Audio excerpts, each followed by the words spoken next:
Assalamualaikum warahmatullahi wabarakatuh.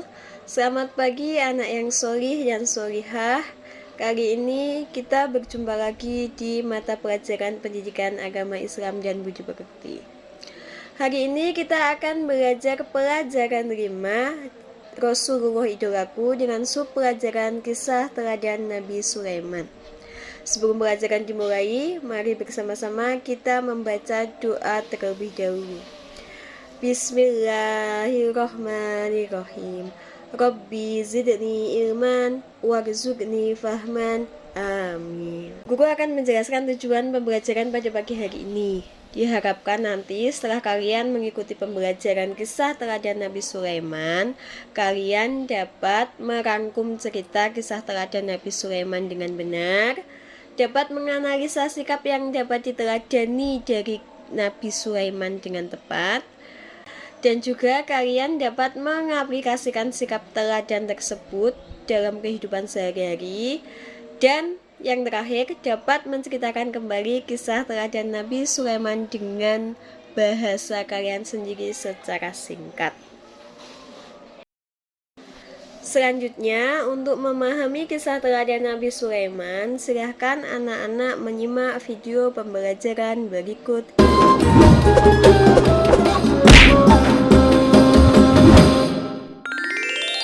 Kisah Nabi Sulaiman alaihi salam. Kisah ini disebutkan dalam Al-Quran, surat An-Naml ayat 16 hingga 44. Dalam kisah ini diceritakan bahwa Nabi Sulaiman berhasil menundukkan penguasa negeri Saba, yaitu Ratu Balqis, dengan segala kekuasaan yang dimilikinya atas izin Allah Subhanahu wa Ta'ala. Nabi Sulaiman adalah anak dari Nabi Daud alaihi salam. Beliau mewarisi kerajaan ayahnya dan mendapat gelar kenabian. Allah Subhanahu wa Ta'ala juga memberikan beberapa mukjizat kepada Nabi Sulaiman. Di antaranya seperti yang disebutkan dalam surat An-Naml ayat 17. Dan untuk Sulaiman dikumpulkan bala tentaranya dari jin, manusia, dan burung. Lalu mereka berbaris dengan tertib. Pada suatu hari, Nabi Sulaiman dan bala tentaranya melakukan perjalanan. Sampailah mereka di lembah yang banyak semutnya. Namun tidak ada yang menyadari kecuali Nabi Sulaiman.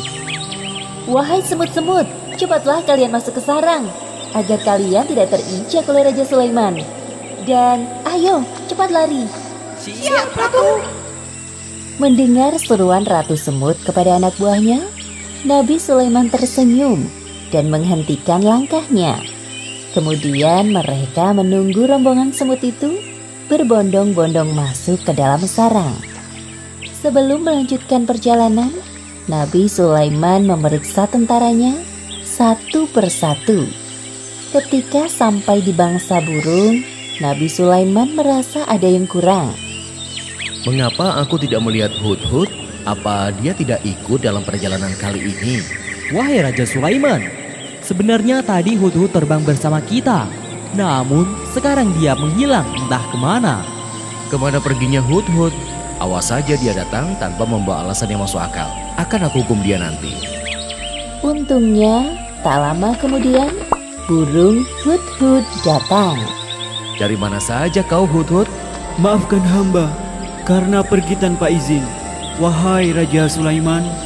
Namun sebelum menghukumku, sudikah engkau mendengar kabar dariku terlebih dahulu? Mungkin engkau belum pernah mengetahui tentang ini." "Perihal apa itu, wahai Hudhud?" "Jadi sebenarnya di tengah perjalanan tadi, hamba tertinggal dari rombongan. Terbang berputar-putar sampai akhirnya terdampar di suatu negeri bernama Saba. Negeri itu dipimpin oleh seorang perempuan. Namun sayangnya, hamba melihat ratu dan kaumnya sedang menyembah matahari, bukan Allah Subhanahu wa Ta'ala." "Apakah perkataanmu ini dapat aku percaya? Kau tidak sedang mencari-cari alasan agar lolos dari hukumanku, bukan?" "Wahai Raja Sulaiman, mana berani hamba berbohong kepadamu." Nabi Sulaiman mulai berpikir tentang kebenaran kabar yang dibawa oleh burung hudhud. Kemudian beliau menulis sebuah surat. Kalau begitu, aku ingin kau melakukan satu hal. Pergilah ke negeri Saba dan bawalah surat ini. Jatuhkan tepat di depan ratu kerajaan Saba, lalu bersembunyilah untuk mengintai keadaan. Aku tunggu laporan darimu di istana. Siap laksanakan perintah. Terbanglah burung hudhud ke negeri Saba dengan membawa surat Nabi Sulaiman. Sesampainya di kerajaan Saba, burung hudhud terbang ke dalam istana dan menjatuhkan surat di depan singgasana Ratu Balkis. Hah? Sebuah surat? Dari siapa ini? Sebelum pergi, burung hudhud memberi hormat kepada Ratu. Ratu Balkis tercengang melihat seekor burung yang sopan seperti hudhud.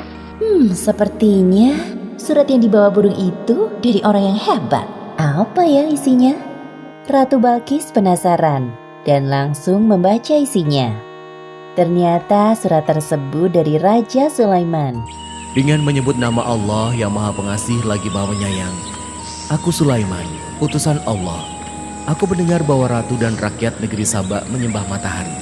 Sebagai utusan atau nabi Allah, aku ditugaskan untuk mengajak kalian menyembah Allah. Segeralah bertobat sebelum datang kemurkaan Allah atas perilaku kalian, atau aku akan menundukkan kerajaan Saba. Selesai membaca surat itu, Ratu Balkis mengumpulkan para penasehat kerajaannya. Wahai para penasehatku, aku mendapatkan surat dari raja bernama Sulaiman. Bacalah surat ini dan katakan pendapat kalian. Ratu Balkis memberikan surat dari Raja Sulaiman kepada para penasihatnya. Setelah membaca surat, raut wajah mereka tampak marah. Jadi, apa pendapat kalian mengenai isi surat ini? Sepertinya Raja Sulaiman mengajak kita untuk berperang. Kita jangan mau tunduk kepadanya. Jika kita tidak mau menuruti perintahnya, pasti dia akan memerangi kerajaan Saba. Namun jangan khawatir wahai ratu, pasukan kita siap jika harus berperang melawannya. Yang hamba pernah dengar, beliau adalah seorang raja yang memiliki kekuasaan tidak terbatas. Manusia, jin, dan bangsa burung tunduk kepadanya. Semua keputusan kami serahkan kepadamu, wahai Ratu Balkis. Ratu Balkis mulai berpikir bagaimana cara menghadapi Raja Sulaiman. Ia tidak mau bertindak gegabah, apalagi musuhnya kali ini bukan orang sembarangan. Wahai penasehat, aku ada ide. Besok aku akan mengirimkan hadiah yang banyak dan mewah untuk Raja Sulaiman. Kita lihat tanggapannya. Siapa tahu beliau berubah pikiran.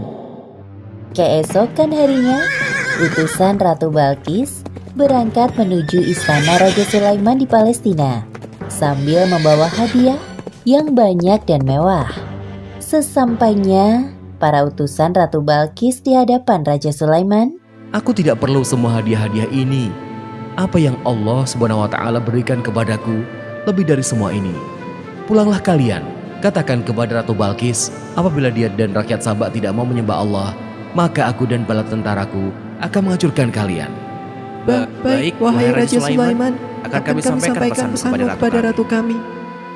kedua utusan itu pulang ke negerinya dengan perasaan sedih dan takut. Mereka segera melaporkan apa yang terjadi dan pesan dari Raja Sulaiman. Kemudian, Ratu Balkis mencari cara lain untuk menghadapi Raja Sulaiman. Jika nekat berperang, jelas pasukannya akan kalah telak.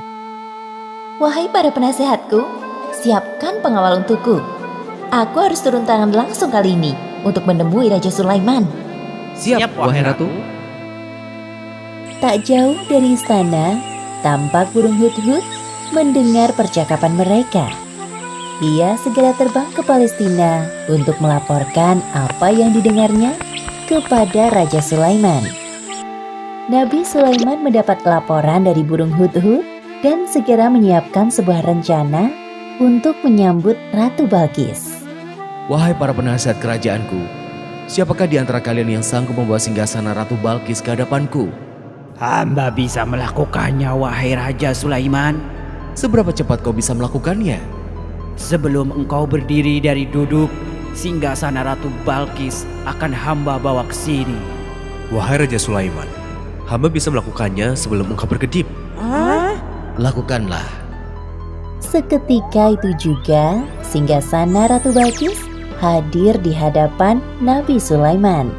Subhanallah, Maha Suci Allah. Inilah karunia dari Allah untuk mengujiku. Apakah aku bersyukur atau malah mengingkari nikmatnya? Seperti yang disebutkan dalam Al-Quran, surat An-Naml ayat 40. Barang siapa yang bersyukur, maka sesungguhnya dia bersyukur untuk kebaikan dirinya sendiri. Dan barang siapa ingkar, maka sesungguhnya Tuhanku Maha Kaya, Maha Mulia. Ubahlah sedikit bagian dari singgasana ini. Kita akan lihat apakah Ratu Balkis masih mengenalinya atau tidak. Satu lagi, ubahlah lantai istana ini berlapis kaca yang terdapat ikan-ikan di bawahnya. Akan kami laksanakan, wahai Raja Sulaiman. Rombongan Ratu Balkis sudah tiba. Nabi Sulaiman menyambut Ratu Balkis dan rombongannya di depan pintu istana. Kemudian diperlihatkan kepadanya sebuah singgasana. Selamat datang di istanaku, wahai Ratu Balkis. Silakan duduk terlebih dahulu. Ratu Balkis duduk di singgasana. Lalu ia pun merasa ada yang aneh. Seperti inikah singgasanamu? Iya, ini sungguh persis dengan yang aku miliki. Tapi tidak mungkin.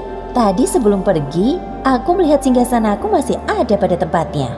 Aha, aku sedikit banyak mengetahui tentang kehebatanmu, wahai Nabi Sulaiman. Masuklah ke dalam istanaku, wahai Ratu. Ratu Balkis tak henti-hentinya mengagumi keindahan istana Raja Sulaiman.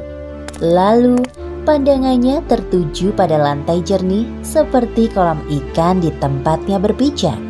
Seketika itu ia mengangkat sedikit jubahnya. Wahai Ratu, tidak usah khawatir jubahmu akan basah. Itu hanya lantai yang terbuat dari batu berlapiskan kaca. Benar juga. Wah, semuanya ini sungguh indah sekali. Ratu Balkis benar-benar terpesona dengan keindahan dan kekuasaan yang dimiliki oleh Raja Sulaiman. Dalam hatinya ia merasa tidak ada apa-apanya dibandingkan Raja Sulaiman. Sesungguhnya, semua yang aku miliki adalah pemberian dari Tuhan pencipta alam semesta. Dialah Allah Subhanahu wa Ta'ala. Ya Allah, sungguh selama ini hamba telah berbuat zalim. Maafkan hamba. Mulai saat ini hamba berserah diri kepadamu, Tuhan pencipta alam semesta. Demikianlah akhir kisah Nabi Sulaiman alaihi salam. Beberapa pelajaran yang dapat kita ambil dari kisah ini diantaranya, pertama, hendaknya kita bersikap rendah hati dengan segala kehebatan yang dimiliki, seperti sikap yang dicontohkan oleh Nabi Sulaiman. Kedua, bersikaplah lemah lembut kepada semua makhluk Allah. Dan ketiga, hendaknya kita selalu bersyukur atas karunia yang diberikan Allah dengan cara mengingatnya. Karena semua yang diberikan Allah kepada kita adalah titipan yang kelak akan dimintai pertanggungjawaban di akhirat. Wallahu a'lam bishawab. Setelah menyimak video kisah Nabi Sulaiman tersebut, sekarang tugas kalian yaitu merangkum cerita tersebut dengan bahasa kalian sehari-hari. Kemudian cari juga sikap teladan Nabi Sulaiman yang bisa kalian terapkan dalam kehidupan sehari-hari. Dalam video tersebut bisa diambil sikap teladan Nabi Sulaiman, yaitu sikap rendah hati dan tidak sombong. Dan beliau juga selalu bersyukur kepada Allah karena semua yang dimilikinya itu berasal dari Allah. Maka tugas kalian selain merangkum cerita, kalian juga memberikan contoh bagaimana sikap rendah hati dan sikap bersyukur kepada Allah di kehidupan sehari-hari. Masing-masing berikan 2 contoh. Nanti hasil tugas kalian silahkan kirim di WA Bu Guru. Selanjutnya, Untuk mengetahui pemahaman kalian tentang kisah Nabi Sulaiman, silahkan kerjakan soal berikut. Demikian pembelajaran pada pagi hari ini. Sampai jumpa minggu depan. Wassalamualaikum warahmatullahi wabarakatuh. Jangan lupa tetap jaga protokol kesehatan ya anak-anak.